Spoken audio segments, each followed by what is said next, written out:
The three things that I tend to highlight with my clients on the benefits of CPACE financing is that, for one, as a long-term fixed rate option, it's a natural hedge against interest rate volatility. The other things I will highlight is that it can often replace much more expensive debt or reduce their equity requirement on any property. And it's also very flexible debt that creates a win-win for the client. We can give them prepayment flexibility, but yet we have no callability on the PACE.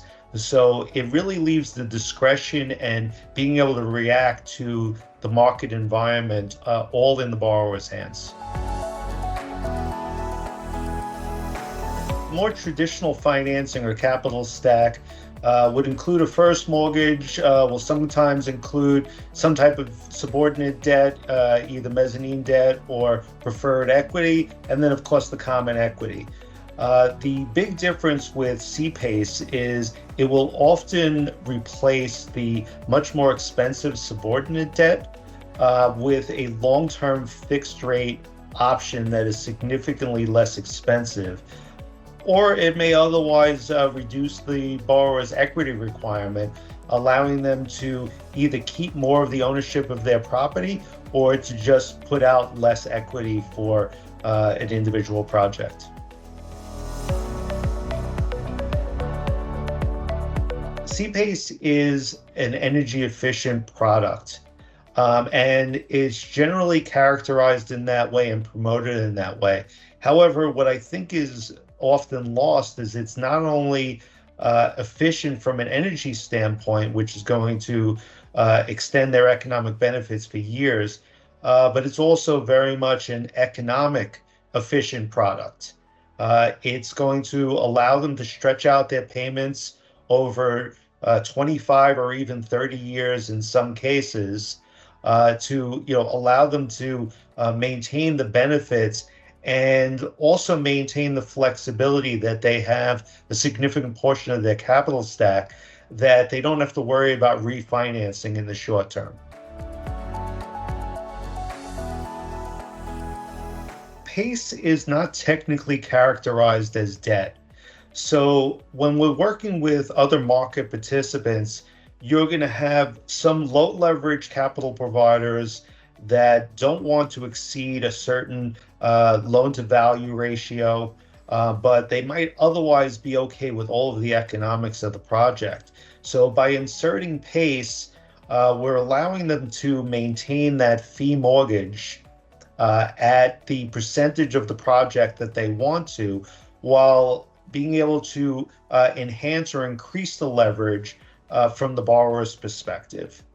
The alternative is by replacing more expensive debt with higher leverage, higher yielding lenders.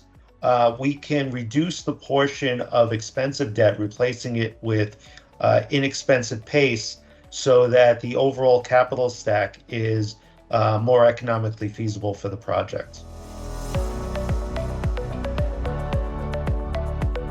It works with a lot of other programs, such as USDA program that focuses on more rural areas.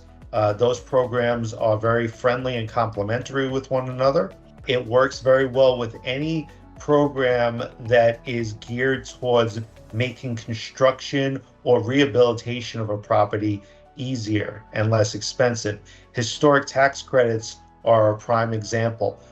It's focused naturally on older buildings, and the older buildings are very conducive to PACE because those are generally the ones that are least energy efficient and also produce the most carbon emissions, which is the very purpose of which PACE was meant to bring both of those down. And then even things like opportunity zones. Opportunity zones are a very construction or rehab intensive program, which PACE works very well to help complement and supplement the benefits of that program. USDA program, by its very nature, focuses on rural areas. Rural areas have typically been very capital starved in the market. A lot of mainstream lenders don't like going away from major or secondary cities. So USDA provides a great option for that. Now, when you provide USDA along with PACE, it not only allows for that capital that is somewhat limited to certain dollar amounts within USDA, and it allows that box to be expanded by using PACE to allow those property owners in areas that don't attract as much investment capital to be able to increase their leverage or otherwise bring not one, but two public-private partnerships together to give them a great win-win on their properties. So there were several programs that work particularly well with PACE. PACE, by its very nature, is focused on older properties, looking to make them more energy efficient and help with the rehabilitation and sustainability of those buildings going forward. In that way, it pairs very well with historic tax credits, who, by their very nature, are focused on the oldest buildings in individual markets, building inventory. So putting the two of those together provides a great one-two punch. Another government program that works particularly well with PACE is opportunity zones.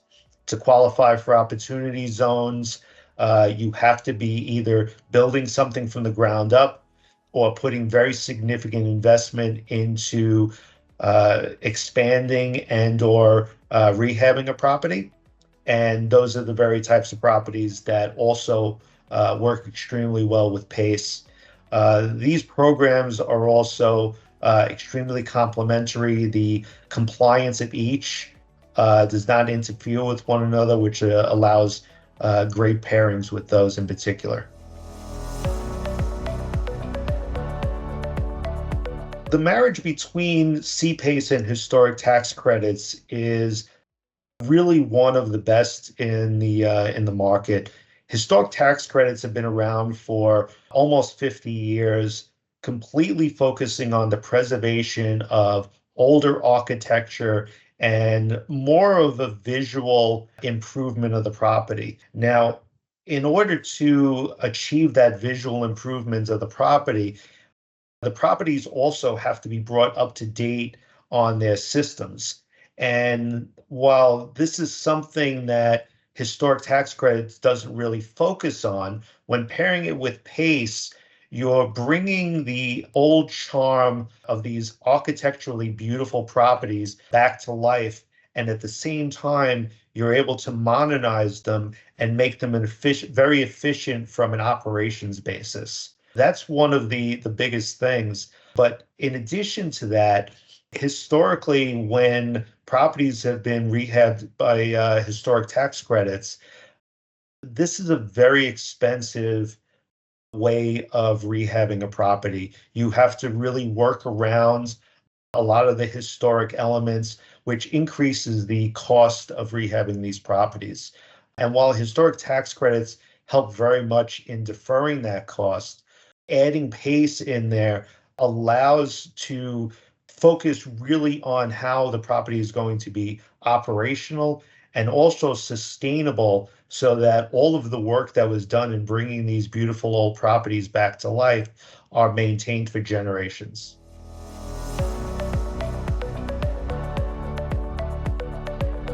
The Breakers project that we engaged on is really a perfect example of being able to marry different lending programs together.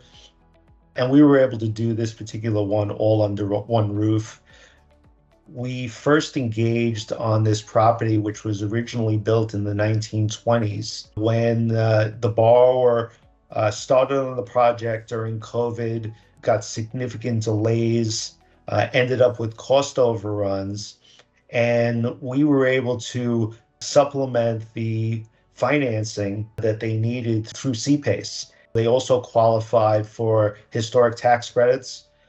The tax credits were brought in, and we were able to make an additional bridge loan to bridge them until those tax credits were truly realized by the tax credit investor.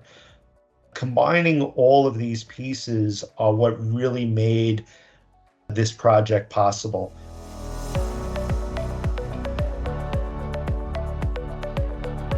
The eligible improvements for the PACE program can differ from state to state, and they'll include energy conservation, water conservation, renewables, and also certain resiliency measures. So, we generally start, depending on where the property is located, we will tell the borrower, the low-hanging fruit is going to be your HVAC systems, your water heaters, lighting, electrical, but it can also be used for a lot of the building envelope.